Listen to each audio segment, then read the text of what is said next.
On the immigration front, lawyers say the Trump administration is still refusing to give a federal judge information on Kilmar Abrego Garcia in that case, but they are saying that they're going to engage in, quote, appropriate diplomatic discussions with El Salvador. And in court papers filed today, the government is saying that they will not answer any more questions regarding Garcia because they are treating the case basically like state secrets. Now, all this is happening as Democrats are on the ground in El Salvador demanding updates on Garcia, pushing for his release. Let's bring in NBC's David Noriega, who is also out there in El Salvador. David, I understand you actually headed to Garcia's old neighborhood out there. What are people saying where he grew up?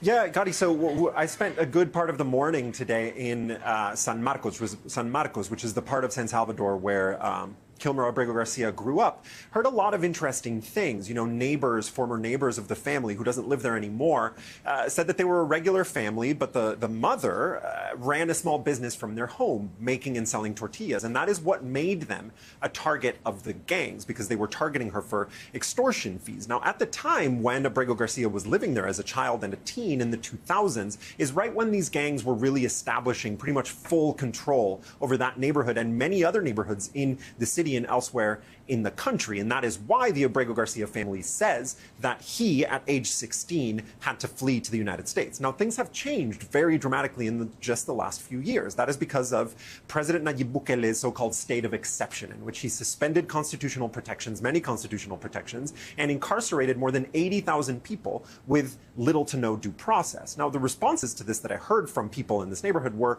complicated. They were mixed. On the one hand, people are very grateful for this newfound sense of peace and tranquility, the sort of freedom, as they describe it, from the gangs. I spoke, for example, to one restaurant owner in this neighborhood. I asked her, how have things changed in El Salvador in recent years? Take a listen to what she said. Bueno, han mejorado bastante. La seguridad en el país es muy buena. La tranquilidad también. Hoy te puedes dormir en tu casa pues tranquila. Puedes abrir un pequeño negocio tranquilamente sin esperar que te vengan a amedrentar, a amenazar.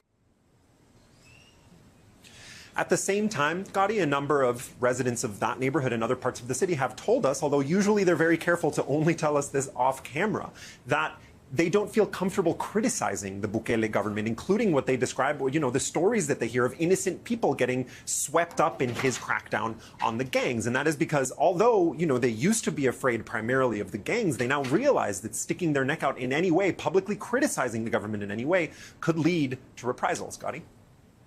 Yeah, such a complicated reality there.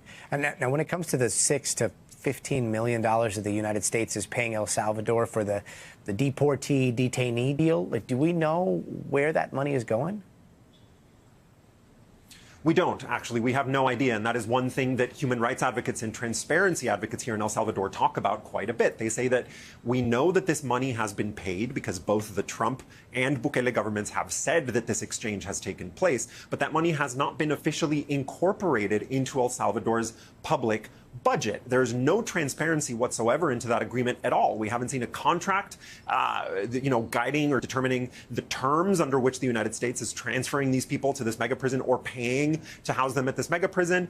People here in El Salvador say that there is no clear law here in El Salvador that provides a foundation for the Bukele government to be accepting their end of this deal. And yeah, I mean, to reiterate, we do not know where that money is going. There's no transparency, there's no tracking, there's no oversight. And that is something that's a matter of great concern to many people here in El Salvador.